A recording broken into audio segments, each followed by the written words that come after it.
Well, good morning, everybody. And I'm going to say this for the last time today. I've decided Happy New Year. I've had this week at work where I'm like, do I say it in an email? I think the rule is if you're emailing that person for the first time this year, you can still say Happy New Year. But Happy New Year. Hopefully you're rested, ready to go. As Tammy said, my name's Steve, if we haven't met yet. Tammy and I are actually married, and we get to lead this thing we call, well, it's kind of masquerading as a church. I'm not sure if you call it church yet, but it's a real joy to be with you this morning. As we step into 2025, can you believe it? 2025, I remember when I was a youngster thinking about 2025, and I just thought, things would be way more advanced by now. But life is actually still quite normal, isn't it? But yeah, welcome to 2025. And as we jump in to this new year, we're jumping into a new teaching series. And we want to explore what it means to feel alive. The kind of spark for this series is from a quote from St. Irenaeus. And St. Irenaeus was a bishop in the church. He was born in AD 30. He died in AD 202, so quite a long time ago. And he was considered a church father. He was like one of the founding fathers of the church.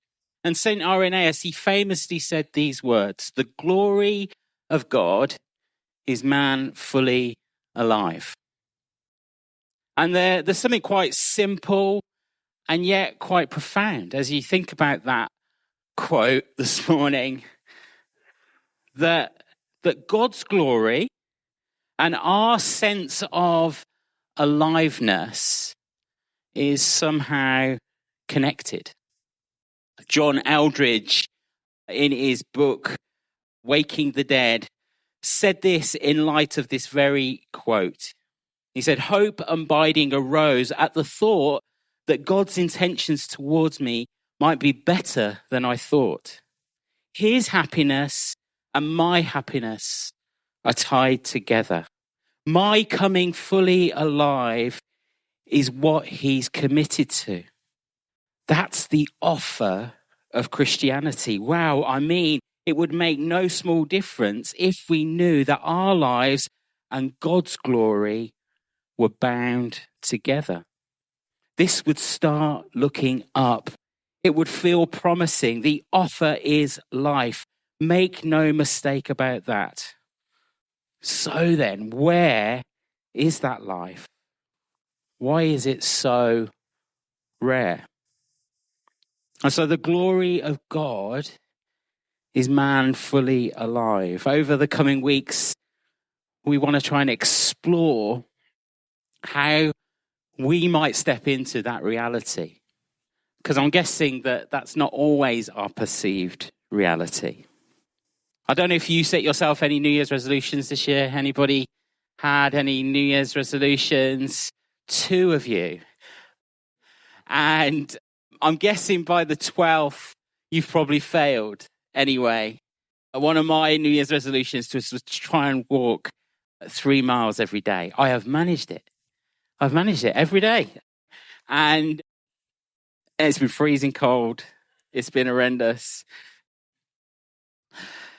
But this, when we think about the start of a year, on one level, it's not that significant, is it? It's like when the clock turns midnight on the 31st of December, it's actually not that different to another month passing.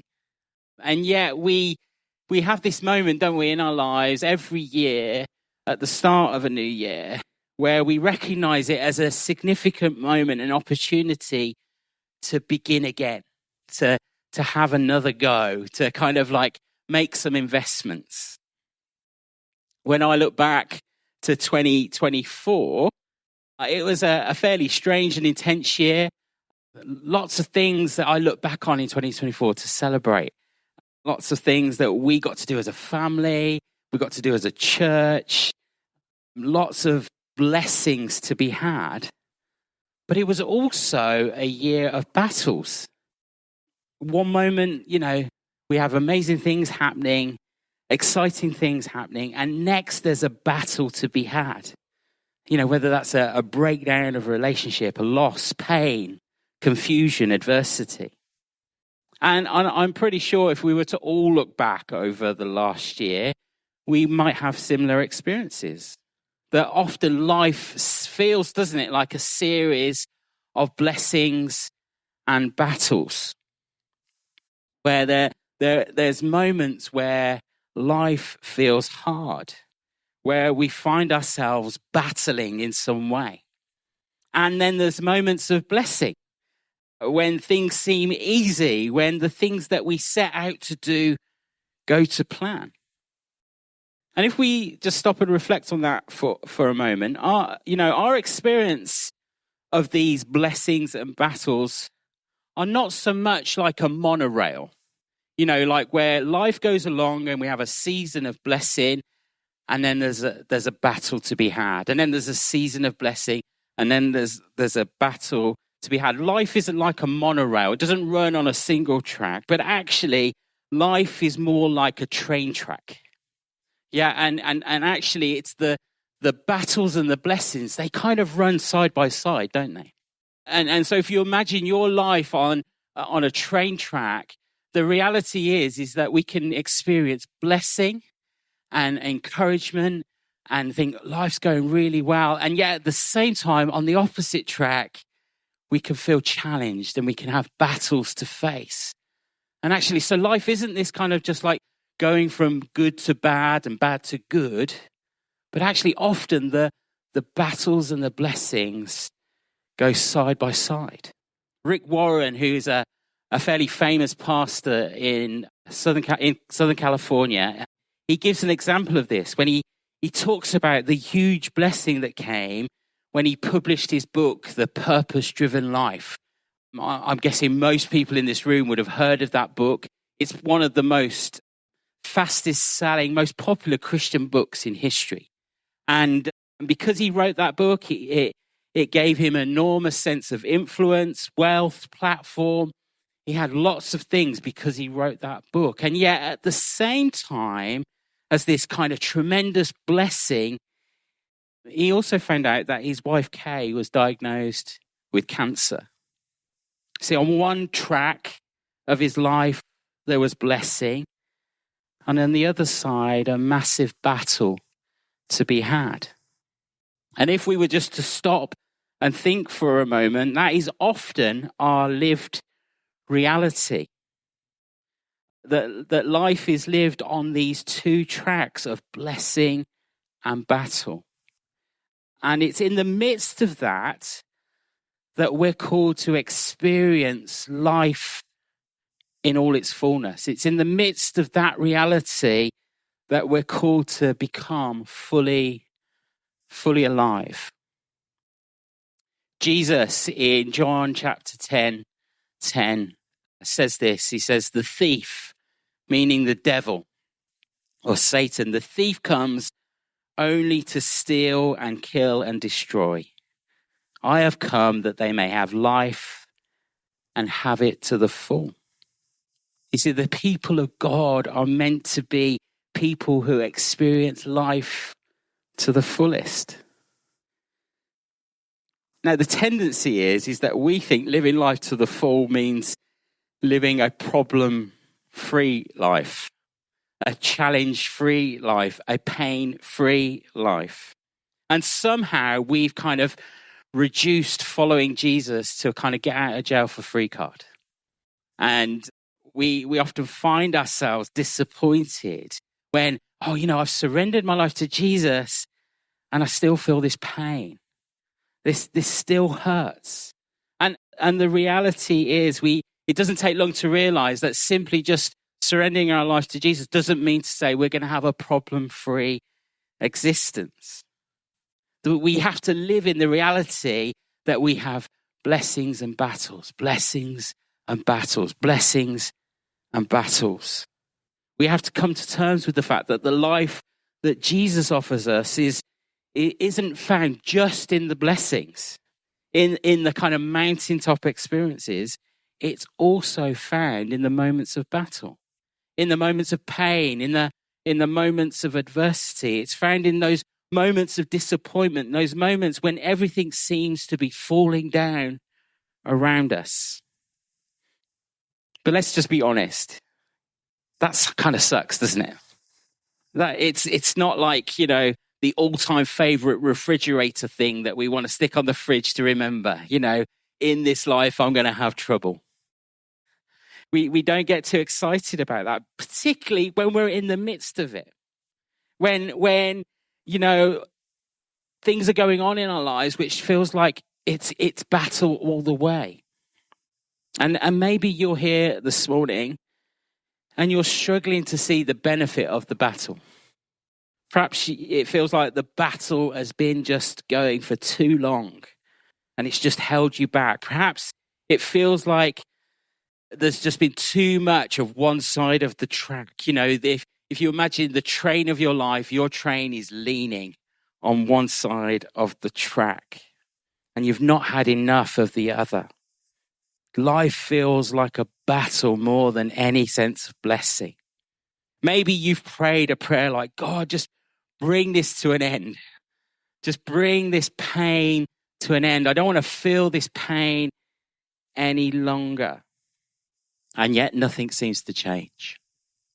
Maybe you come into the start of a new year hoping for a fresh start, but actually you've realized the 31st of December isn't that magical.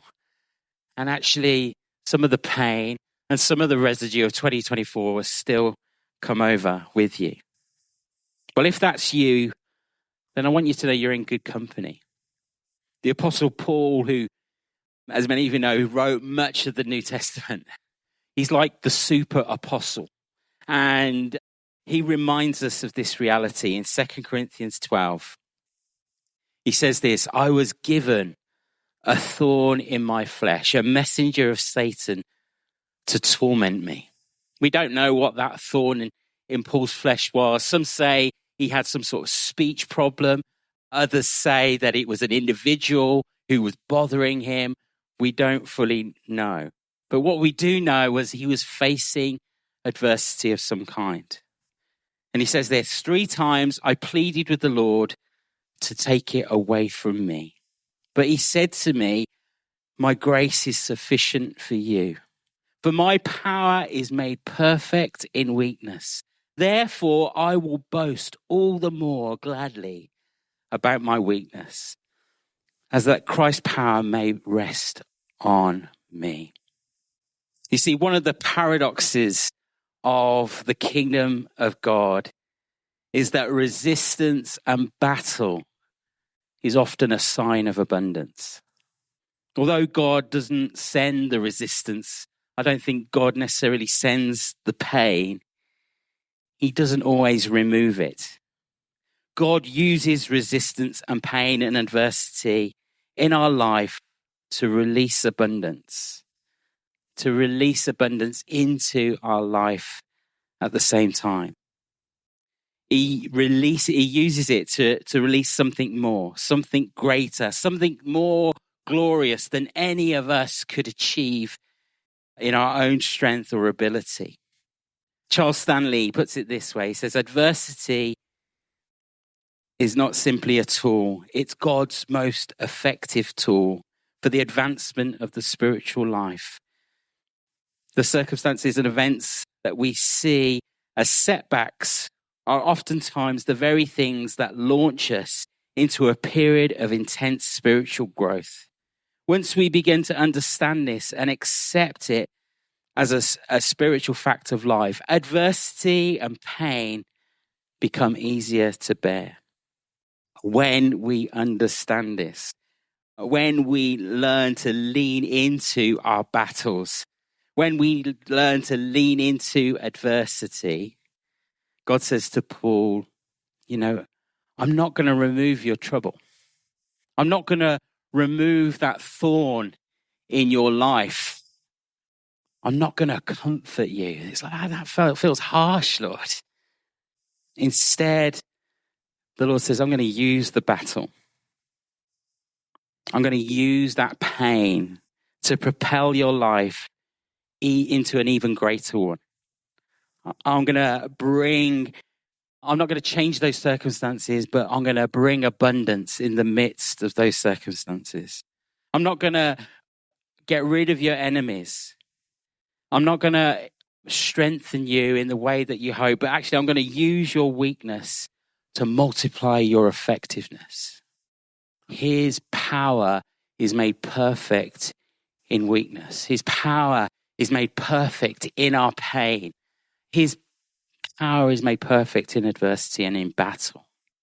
And so living a life to its fullness, becoming fully alive, which is what we want to think about in the coming weeks, means learning to embrace that life is a blessing and a battle. That we find ourselves on this track where we experience amazing things. We're blessed beyond measure. And at the same time, we experience pain. We have battles to face. We have adversity in our life. We often talk about discipleship, the journey of a disciple being lived in at least 3 different dimensions. We talk about an upward dimension, which is about the kind of life that we have that's connected to God. That first and foremost, we're called to be people who are connected to Him, who are in relationship with Him.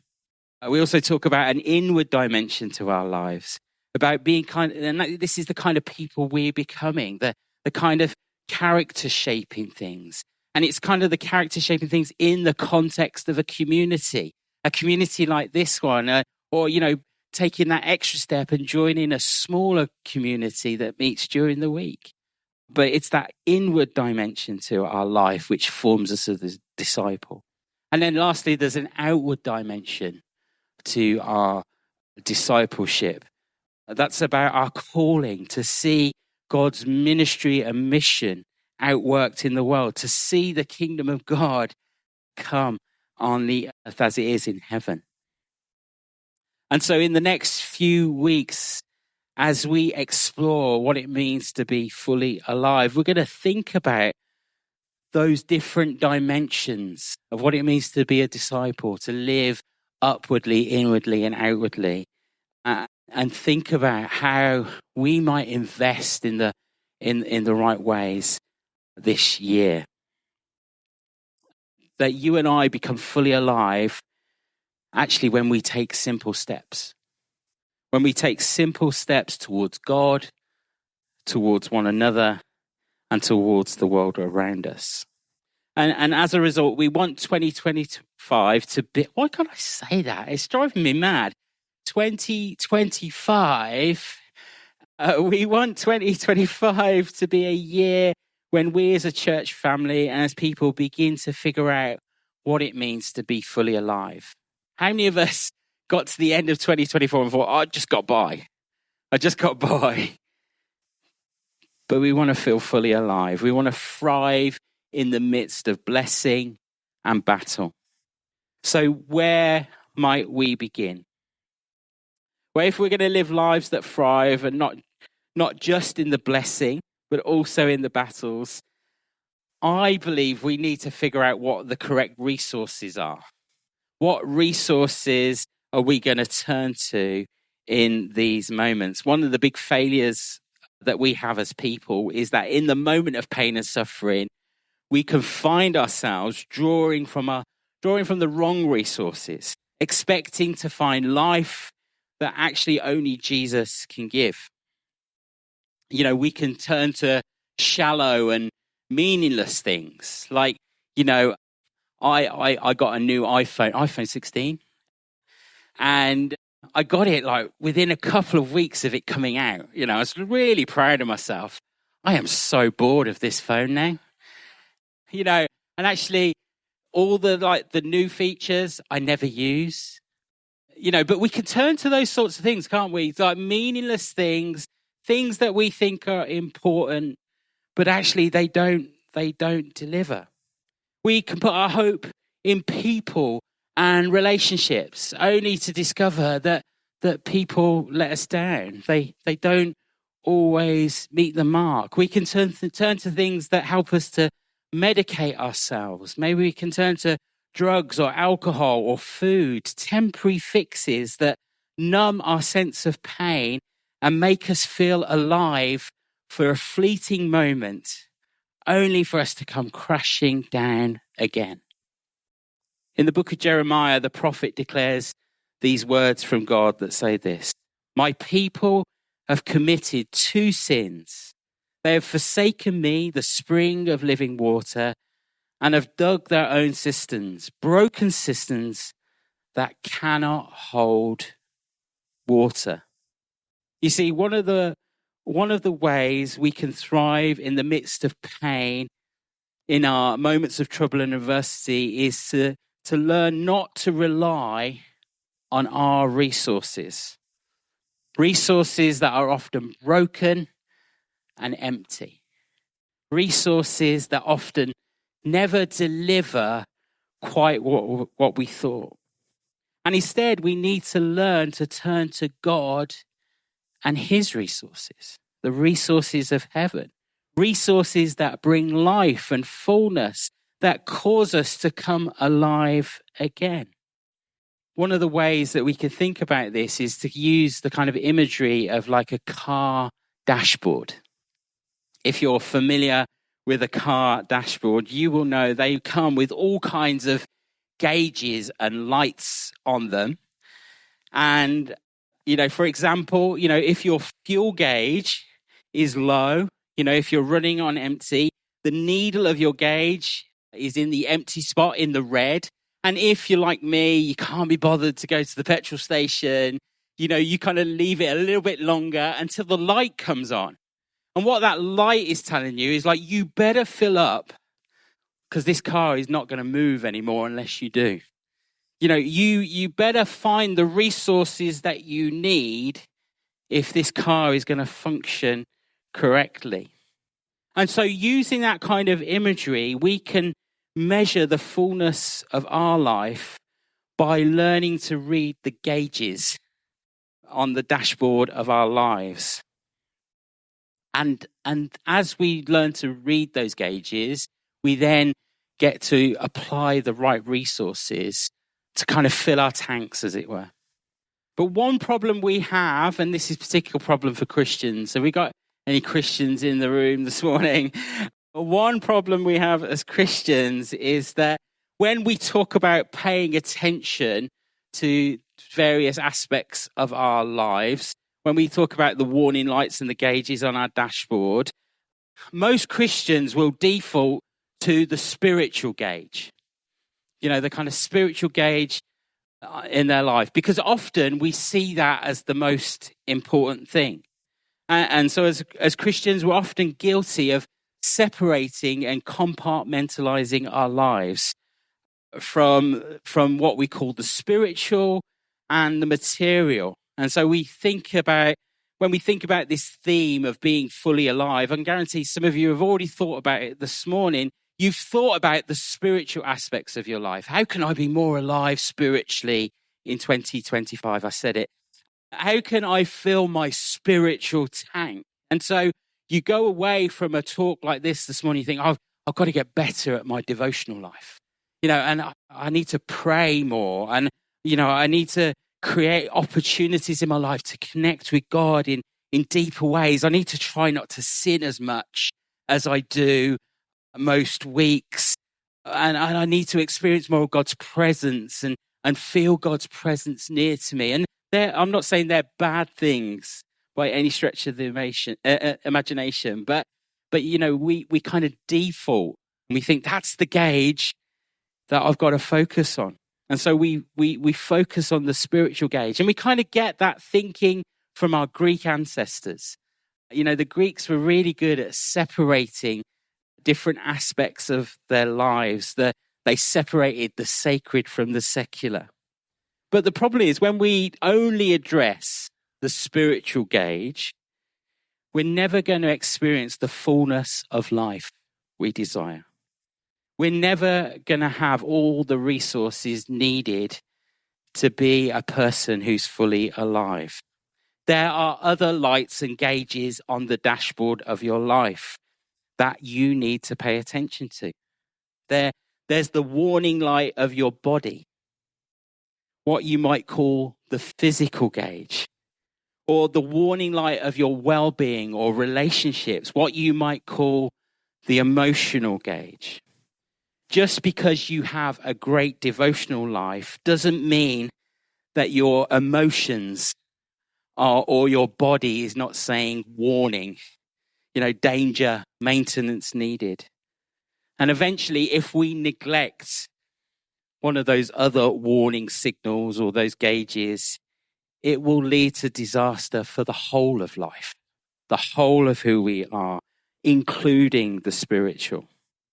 To put plainly, the truth is that we are integrated beings. We don't live in these kind of compartmentalized ways, but we're integrated, and we need to realize that everything, our emotions, our anger, our fear, our joy, our anxiety, our disgust, our sadness are all of interest and importance to God.